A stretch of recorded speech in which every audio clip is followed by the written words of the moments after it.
Bonjour tout le monde. Bienvenue ce premier dimanche de capsule biblique qu'on recommence la saison avec l'épître de Jacques. Ça va être vraiment différent, l'épître de Jacques, de l'épître aux Hébreux qu'on a passé plus d'un an dessus. L'épître de Jacques a fait couler énormément d'encre, elle en fait encore couler. Euh, Quand vous lisez des commentaires sur Jacques, il y a énormément de divergences encore. Autant sur l'auteur, sa paternité, qui l'a écrit, son contenu, les contrastes. Par contre, l'Épître de Jacques fait partie du canon des Écritures et c'est une épître qui est extrêmement importante pour nous. On va voir ça ensemble. Quand on parle Épître de Jacques, ce qui nous vient le plus rapidement à l'esprit, c'est souvent la foi sans les œuvres est morte. Un verset qui est très populaire dans l'Épître de Jacques, qui souvent est en réaction avec l'Épître aux Romains qui va enseigner la justification sans les œuvres. Par contre, ça se complète très bien. Là. Il n'y a pas de contradiction, on va le voir ensemble. Un autre verset qui est extrêmement populaire de l'Épître de Jacques, c'est Tu crois qu'il y a un seul Dieu, tu fais bien, les démons aussi le croient et ils tremblent. Mais on va voir que ça a un contexte, ce verset-là, ça va être bien intéressant. Et finalement, le chapitre 5 de l'Épître de Jacques n'est pas si facile que ça, entre autres la fin du chapitre 5, avec les gens qui sont malades, l'onction d'huile, la guérison garantie, etc. Donc ça va être intéressant de voir. On va voir différents points de vue aussi. Donc, ça va être intéressant. Juste vous dire les commentaires que j'utilise beaucoup pour nous préparer. Il y a le commentaire Les difficultés, l'encyclopédie des difficultés bibliques d'Alfred Cohen, que je vais utiliser beaucoup, qui nous donne beaucoup de points de vue différents, donc c'est intéressant. Il y a le commentaire de MacArthur aussi que je vais utiliser sur l'Épître de Jacques. William MacDonald, commentaire biblique du chercheur, qui est bien connu, qui, étant donné que c'est un épître écrit spécialement pour les Juifs, il semblerait. Donc, le commentaire biblique du chercheur a une bonne richesse de ce côté-là. Scofield, des commentaires toujours intéressants. Darby, le site web. Les sites web ont plusieurs sites là, où on a des études sur l'Épître de Jacques, qui est intéressant. Je vais voir ça aussi. Et Dr. Arnold Frutenbaum, il est venu ici en 1998 donner un enseignement sur l'Épître de Jacques. Et je l'ai encore, donc c'est sûr que je vais me servir beaucoup de ce que Dr. Frutenbaum avait apporté sur l'Épître de Jacques. Et finalement, tout le monde, un peu tout le monde, nous, vous, ensemble, avec les commentaires, la richesse qu'on a de tout. Fait que c'est principalement ces petits commentaires-là que j'utilise pour se préparer. Ensuite, on se donnait tout le temps des devoirs, hein? Mais on ne faisait pas de correction de devoirs, ne soyez pas inquiets. Mais contrairement à l'Épître aux Hébreux, qui était une longue épître de 13 chapitres quand même, où ce qu'on pouvait passer plusieurs semaines sur un chapitre, puis on perdait un peu le fil de la lettre. L'Épître de Jacques est plus petite, donc 5 chapitres. C'est que ce que je vous demande, ou ce que je me demande à moi, c'est la lecture de l'Épître de Jacques au moins une fois par semaine. C'est pas. Ça prend entre 20 et 30 minutes lire l'Épître de Jacques. Donc, une fois par semaine, lire l'Épître de Jacques pour toujours garder le fil que c'est une lettre. Il n'y a pas de division à l'origine, puis il n'y a pas de verset. Donc, ça nous garde l'ensemble de l'Épître facilement à notre esprit. Et on va avoir des lectures de semaine, à tous les semaines, qu'on va se donner des petites lectures quand on peut d'avance, pour quand on va tomber sur le sujet la semaine suivante, bien, on va être mieux préparé dans notre esprit. Vous êtes prêts? On commence avec notre fameuse épître de Jacques. Donc, premièrement, c'est un épître très spécial. Et on l'a divisé en 5 chapitres, l'épître de Jacques. Et elle contient entre 108 et 112 versets. Là, vous allez me dire, c'est quoi cette affaire-là? Il y en a 108 ou il y en a 112? Bien, ça dépend des versions, puis ça dépend de la langue dans laquelle elle a été traduite. Donc, on parle de 108 à 112 versets selon certaines traductions ou versions de langue. Donc, c'est une petite épître. C'est une petite épître du Nouveau Testament. Dans le canon, ce n'est pas la plus petite. Là. On sait qu'il y en a des plus petites, mais c'est quand même une petite épître. Malgré qu'elle est petite, on décompte dans l'épître de Jacques, encore là, ça dépend des gens comment ils l'interprètent, mais 53 à 54 commandements. Soit un commandement sur 3 versets en moyenne. C'est pas rien. C'est pas pour rien que l'Épître de Jacques fait couler de langue, entre autres. Ce qui en fait, au dire de plusieurs théologiens, l'Épître la plus autoritaire du Nouveau Testament. Écoutez, quand on lit l'Épître de Jacques, on parle de passer à l'action à tous les 3 versets. Fait que c'est très, très pratique. Et vous allez voir, là, mûrissez juste ce qu'on vient de dire là, puis quand vous allez lire l'Épître de Jacques, ça déboule. Ça déboule. C'est comme si l'auteur, il n'a pas le temps de reprendre son souffle, il repart. Bang, bang, puis c'est vraiment ting, ting, ting. Donc, c'est énormément de commandements pour une petite épître comme ça, très, très autoritaire. Jacques donne beaucoup plus d'instructions que tout autre auteur du Nouveau Testament.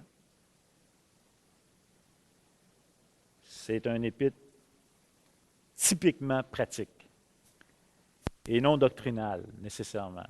Par exemple, si vous comparez l'épître de Jacques avec l'épître aux Romains, c'est vraiment différent. Est-ce qu'ils se contredisent? Pas du tout. Est-ce que Jacques contredit Paul? Pas du tout. Est-ce que Paul contredit Jacques? Pas du tout. Puis, on va avoir la chance d'en parler un petit peu plus là, dans les prochains dimanches. On va avoir quand même des arguments là-dessus qui vont dire crime, les deux gars se connaissaient bien. Là. Ce pas deux inconnus. Là. Donc, néanmoins, l'épître de Jacques est très différente des épîtres de Paul, entre autres, Éphésiens, Romains, Galates, même Pierre. C'est différent. Ce n'est pas parce que c'est différent que ce n'est pas important. Ce n'est pas parce que c'est différent que ça se contredit. Et néanmoins, l'épître de Jacques est dans le canon des Écritures, donc elle s'applique à nous aussi. Le fait que c'est une épître typiquement pratique nous donne certainement une piste de pourquoi Luther a réagi fortement à l'épître de Jacques. Le réformateur, Luther, qui lui avait à défendre la justification sans les œuvres, dans un temps de l'histoire où ce que la justification était associée beaucoup aux œuvres, a réagi fortement à l'épître de Jacques. C'est normal. Par contre, on va le voir dans les prochains dimanches, on va utiliser littéralement ce que Luther a écrit sur l'épître de Jacques, juste le lire. Et moi, je ne suis pas un historien, puis je me sens vraiment pas à l'aise de critiquer Luther là-dessus pour dire, quand il a dit que l'épître de Jacques était un épître de Pâques, de paille, est-ce qu'il voulait dire qu'elle n'était pas inspirée de Dieu? Je ne suis pas certain du tout. Je ne suis pas sûr du tout, du tout.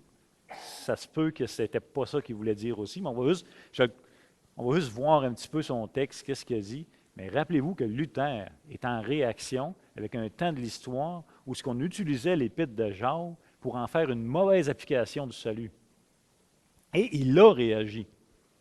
Et il a dit ce qui est important pour le moment, c'est Romains, c'est Galates, c'est des épîtres doctrinales pour bien comprendre le salut par la grâce. Donc, on va quand même mettre un bémol là-dessus. Là. Je trouve ça gratuit de dire que Luther a dit que c'était un épître de Paul puis il n'a rien compris. Il y en a qui vont dire ça, mais je ne suis pas sûr du tout que c'est ça. Puis je vous invite aussi à aller voir les études, les écrits, les commentaires là-dessus. Qui a écrit cette lettre? Tout le monde me regarde. Wow! Vous êtes fort, matin, vous êtes fort. Mais quel Jacques? Vous êtes d'accord à dire que c'est le demi-frère ou le frère de Jésus, mais il y a plusieurs Jacques dans le Nouveau Testament. Donc, on va quand même voir un petit peu pourquoi on s'enlignerait vers Jacques, le demi-frère de Jésus. Puis, puisque c'est un épître, encore, je le répète, extrêmement autoritaire, ça vaut à peine d'aller voir qui l'a écrit, d'aller voir un peu c'est qui le personnage. Tu sais, quand tu te fais faire la morale par quelqu'un, tu aimes ça de savoir de qui te parle. Et vous allez voir que Jacques, c'était tout qu'un personnage. Premièrement, dans Matthieu chapitre 10, on a la liste des 12 apôtres. Et quand on fait la liste des 12 apôtres, on se rend compte qu'il y a 2 apôtres qui s'appellent Jacques. Ça se peut que ce soit un apôtre aussi qui a écrit la lettre de Jacques. Donc, on va lire Luc 6, versets 13 à 16, où est-ce qu'on a une énumération des apôtres. Donc, Luc 6, 13 à 16. Quand le jour parut, il appela ses disciples et il en choisit 12. Choisit, hein? Auxquels il donna le nom d'apôtre. Alors, on a Simon, qu'il nomme Pierre, André, son frère, Jacques, en voilà un, qui est le frère de Jean en passant, Philippe, Barthélemy, Matthieu, Thomas, Jacques, un autre Jacques, fils d'Alphée, Simon appelé le Zélote, et Jude, fils de Jacques. Donc, on a un autre Jacques là. Et Judas Iscariote qui de 23. Donc, dans ces trois versets-là, on a trois Jacques que le Nouveau Testament nous présente. Deux apôtres et un père d'un apôtre qui est le père de Jude, qui est Jacques. Déjà, on a trois Jacques. C'est quand même intéressant. Et on a un Jacques qui est le demi-frère de Jésus. On va lire ça dans Matthieu 13, 55. Là, vous allez me dire, on passe beaucoup de temps là-dessus, mais il faut le passer le temps là-dessus. Parce que tout le long qu'on va étudier l'épître de Jacques, on va se rappeler qui est son auteur. Et ça nous donne des pistes de solutions. Dans Matthieu 13, 55, ça nous est dit, n'est-ce pas là le fils du charpentier? N'est-ce pas Marie qui est sa mère? Jacques, Joseph, Simon et Jude ne sont-ils pas ses frères? Et ses sœurs ne sont-elles pas toutes parmi nous? D'où lui viennent donc toutes ces choses? Donc, encore une fois, rappelons-nous, Marie a eu d'autres enfants après la naissance de Jésus. OK? Faut se le rappeler. Donc, au moins 4 garçons et plus d'une fille, ses sœurs. Et on a Jacques qui est cité le premier comme étant le plus vieux de la famille, ayant comme père Joseph et comme mère Marie. Ils sont cités là. Donc, ça nous donne 4 Jacques au total dans le Nouveau Testament qui nous est décrit. On peut facilement en éliminer assez rapidement 2. Parce que Jacques, le père de Jude, n'est pas mentionné nécessairement, puis ce n'est pas quelqu'un qui semble avoir pris l'importance dans les actes des apôtres, ni un des Jacques qui est un des apôtres, ce qui n'est pas nommé. Vous savez, les 12 apôtres, on n'entend pas tout parler. Là. Si vous lisez les actes des apôtres, ça rétrécit énormément. Donc, il y a des apôtres qui ont eu beaucoup plus d'influence dans l'histoire que d'autres, dont un des Jacques, l'apôtre qui, pas le frère de Jean, l'autre, fils d'Alphée. On n'entend comme pas beaucoup parler non plus. Il va nous rester 2 Jacques qu'on entend beaucoup parler, Jacques, le frère de Jean, et Jacques, le demi-frère de Jésus. Donc, ça va jouer entre les deux. Et quand vous lisez les commentaires sur la paternité de l'Épître, ça joue entre les deux. Il y a encore des gens qui s'obstinent là-dessus ou qui ne sont pas d'accord. Il n'y a pas une unanimité là, 100%. Mais on a un bug, pareil. Pour que le demi-frère de Jésus soit celui qui a écrit la lettre de Jacques, en tout cas, il faut qu'il soit croyant. Vous êtes d'accord? Je ne pense pas qu'un incroyant va écrire une épître qui va être reconnue dans le canon des Écritures. Ça ne fait pas de sens. Donc, il faut que Jacques soit croyant. Et ça nous amène à un bug. Si on va lire Jean 7, versets 1 à 5, ça nous amène à un bug qui va être résolu en passant. Ça, c'est le fun. Ça, c'est comme quand Dieu a un problème. C'est le fun quand c'est Dieu qui a un problème, parce que c'est sûr qu'il y a la solution à son problème. Jean 7, versets 1 à 5. Après cela, Jésus parcourait la Galilée, car il ne voulait pas séjourner en Judée, parce que les Juifs cherchaient à le faire mourir. Or, la fête des Juifs, la fête des tabernacles, était proche. Et ses frères lui dirent, « Pars d'ici et va en Judée, afin que tes disciples voient aussi les œuvres que tu fais. Personne n'agit en secret lorsqu'il désire pareil. Si tu fais ces choses, montre-toi toi-même au monde. » Là, le verset 5 est clair, « Car ses frères non plus ne croyaient pas en lui. » Fait que ça, c'est vraiment intéressant. Pendant le ministère terrestre de Jésus, ses frères, incluant Jacques, ne croient pas que leur demi-frère, on va l'appeler comme ça pour se démêler, là, est le Messie. Fait que ça, c'est quand même intéressant. Tous ses frères sont incroyables. Maintenant, si on va voir dans Actes chapitre 1, et versets 12 à 14, il s'est passé de quoi? Actes chapitre 1, versets 12 à 14.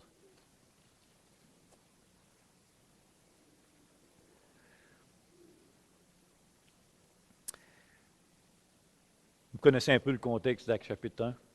Il y a eu l'ascension de Jésus. Il y a eu une promesse faite aux apôtres d'attendre le consolateur qui va venir, etc., etc. Alors, ils retournèrent à Jérusalem, de la montagne appelée des Oliviers, qui est près de Jérusalem, à la distance d'un chemin de sabbat. Quand ils furent arrivés, ils montèrent dans la chambre haute où ils se tenaient d'ordinaire. C'était Pierre, Jean, Jacques, André, Philippe, Thomas, Barthélemy, Matthieu, Jacques, fils d'Alphée, Simon le Zélote et Jude, fils de Jacques. L'énumération des apôtres. Tous d'un commun accord persévéraient dans la prière. Avec qui? Avec les femmes et Marie, mère de Jésus, et avec les frères de Jésus. Là, il s'est passé de quoi?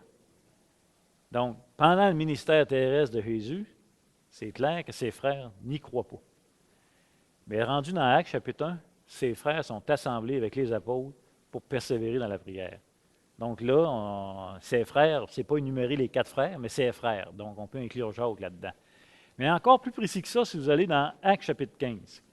Actes chapitre 15 à cette heure. 1 Corinthiens chapitre 15. 1 Corinthiens chapitre 15. 1 Corinthiens chapitre 15, c'est le chapitre qui parle de la résurrection et qui parle que le Messie est apparu à plus de 500 frères à la fois, entre autres. Fait qu'on va aller voir 1 Corinthiens chapitre 15. On va lire les versets 3 à 7.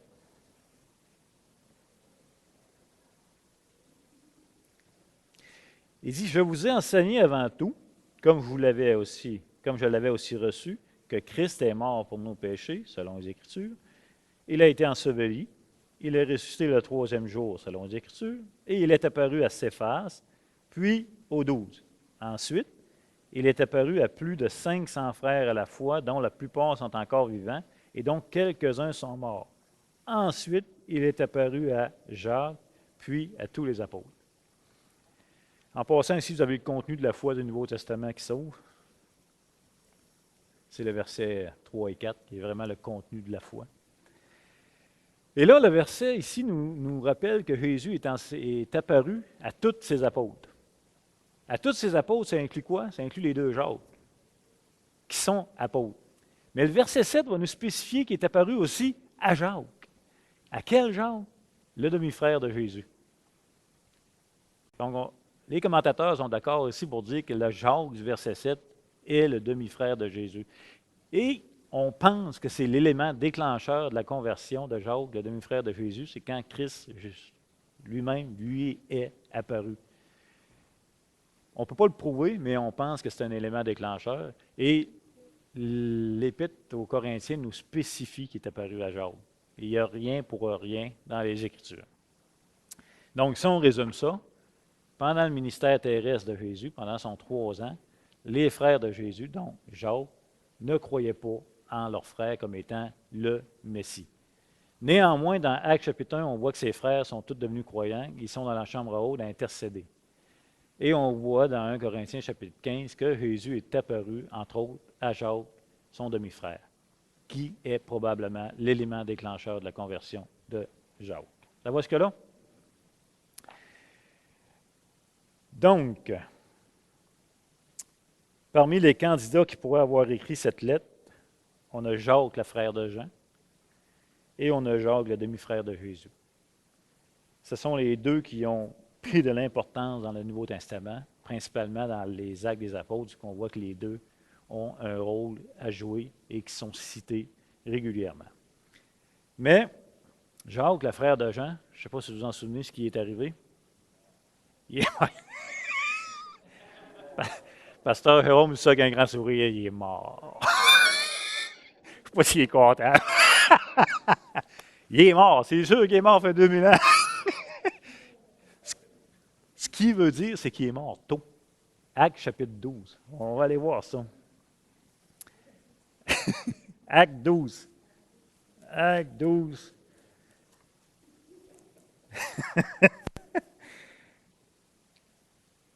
On va lire les versets 1 et 2. Dans Acte chapitre 12, les versets 1 et 2, il dit vers le même temps, le roi Hérode se mit à maltraiter quelques membres de l'Église. Et il fit mourir par l'épée Jacques, frère de Jean. Il est mort très tôt dans l'histoire de l'Église, Jacques, le frère de Jean. Fait qu'il nous reste un Jacques, qui est le demi-frère de Jésus. Et c'est... Pardon? Oui, c'est ça. C'est qu'au niveau des dates, les commentateurs vont dire Jacques, le frère de Jean, est mort trop tôt dans l'histoire pour avoir écrit la lettre de Jacques qui se situe dans le 45-50 après Jésus-Christ.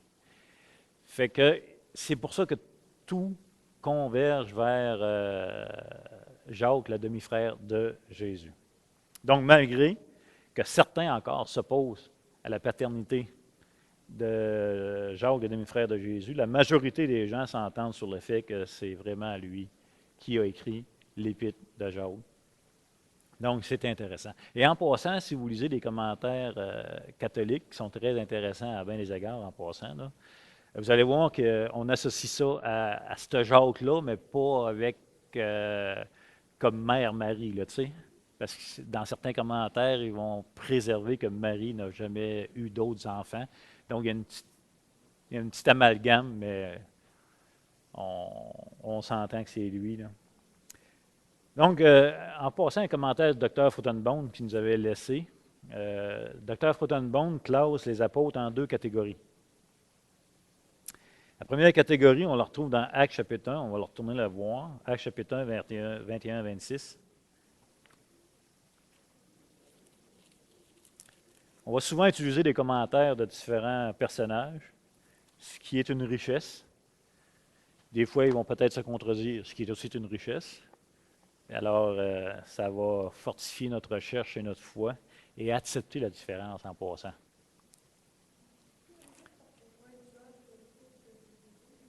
Pardon? On n'entend jamais parler.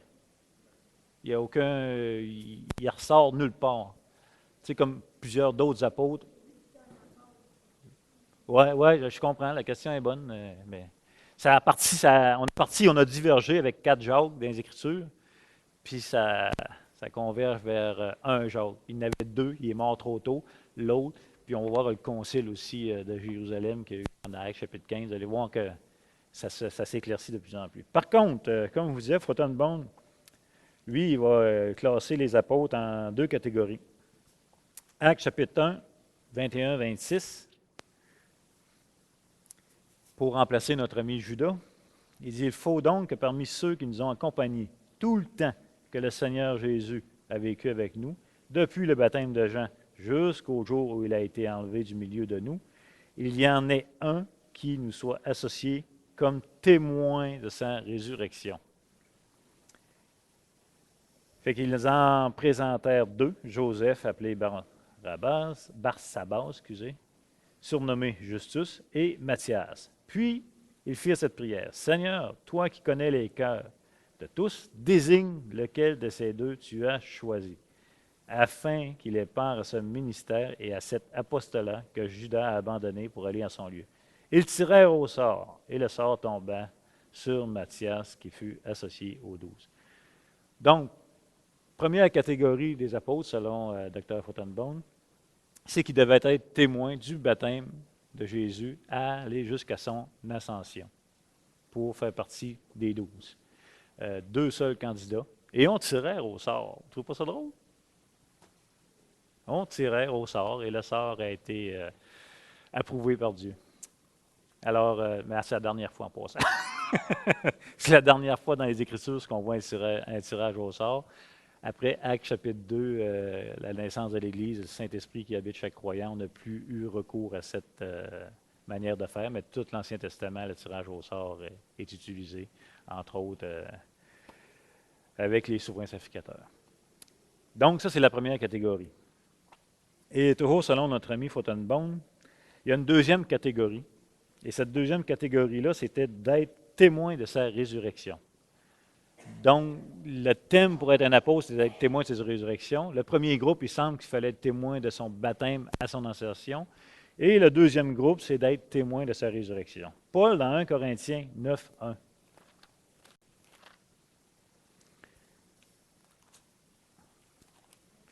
1 Corinthiens 9, verset 1, Paul, il va dire, ça déboule, « Ne suis-je pas libre? Ne suis-je pas apôtre? N'ai-je pas vu Jésus notre Seigneur?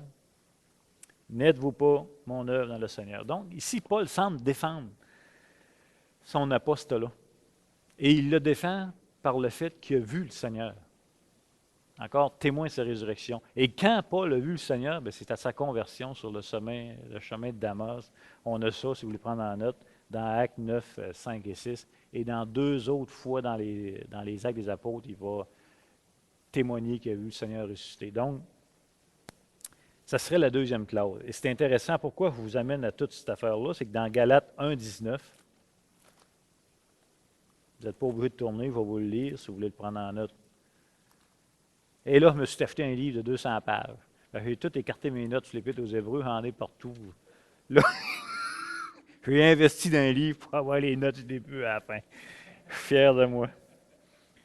Galates 1, 19, Paul va dire, « Mais je ne vis aucun autre des apôtres, si ce n'est Jacques, le frère du Seigneur. » Donc, pour Paul, Jacques est un apôtre.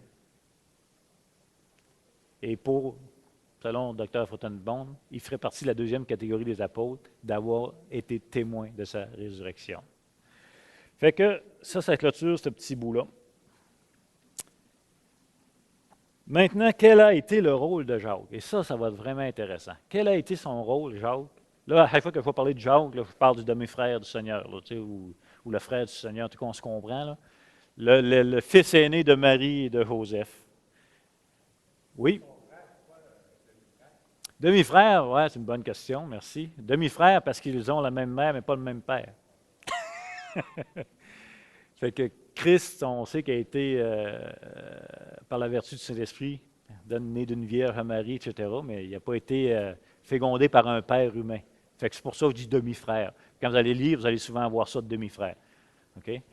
Donc, à chaque fois que je parle de Jacques, là, je parle du demi-frère de Jésus, celui qui a écrit l'Épître, l'aîné de la famille humaine, si vous voulez. Son rôle a été... Oui, madame.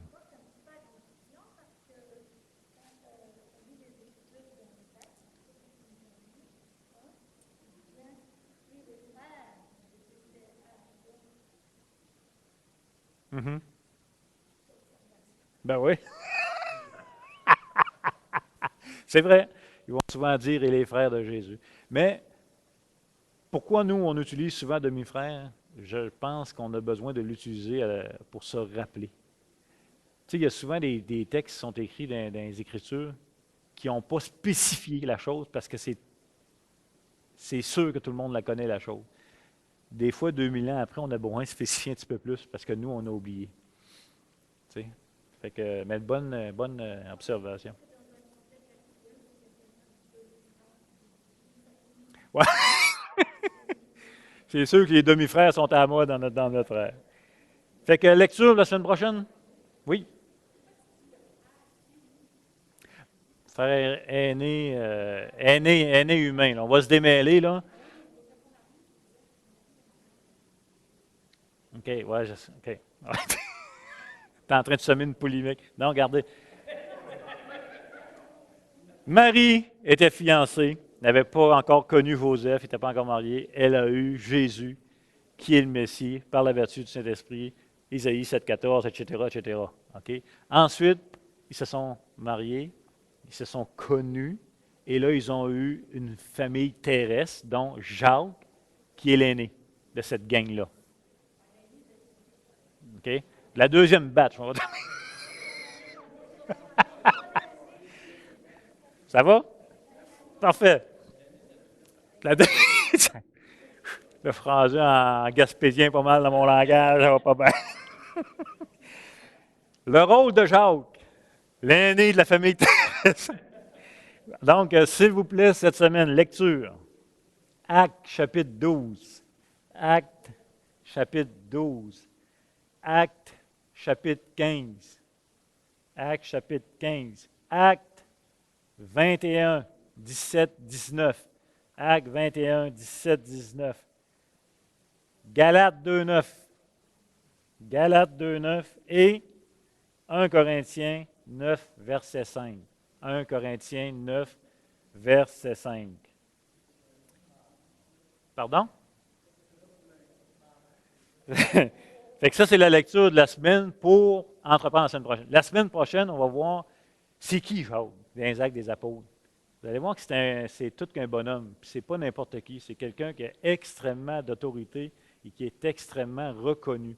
Avant d'aller entreprendre Jacques chapitre 1, on va voir c'est qui le monsieur, c'est quoi ce qu'il a fait, comment il est apprécié des apôtres, etc., etc. Ça va nous aider. OK? On va là-dessus? Bon dimanche à dimanche prochain.